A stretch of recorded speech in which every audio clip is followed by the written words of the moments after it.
Have you ever stepped into an elevator and felt it hesitate, like it's deciding where to take you? Residents of the Oak Ridge apartments said theirs did just that.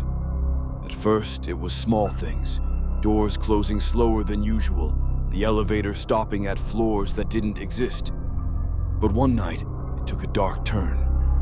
Pause. Sound of metal screeching, walls rumbling. Before we dive deeper, hit that subscribe button on the 60-second scare. It costs nothing, but it gives me the chills and the motivation to keep sharing these spine-tingling tales.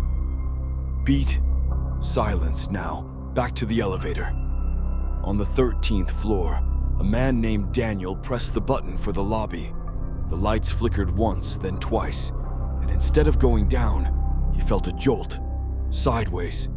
The panel showed no numbers, just a faint, flickering arrow pointing right. The air grew colder, and the light inside turned a dull yellow, like a dying bulb in an old hospital. When the doors finally opened, it wasn't the lobby. It was a hallway, long, narrow, endless. The walls were the color of decay, pale, peeling, and wet. Fluorescent lights buzzed overhead, and the smell was wrong, like something dead that refused to stay that way. Daniel called out, but his voice didn't echo. It was swallowed by the air. Then, from far down the hall, came the sound of another elevator door opening. But he was the only one in the building that night. Slow, breathy whisper effect. He stepped back into his elevator, slammed the button for any floor, and the doors closed. When he finally made it back to the lobby, the display didn't show a number. It showed a word: returning. No one saw Daniel again after that night.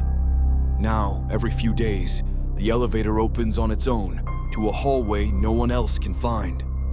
If you ever find yourself in an elevator that moves sideways, don't step out, because some doors, once opened, never close again.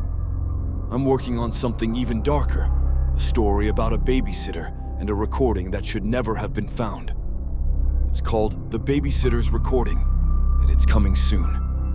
If you've made it this far, you've proven you can handle fear. So like, share, comment, and subscribe to the 60-second scare, because you've seen enough to know there's no going back.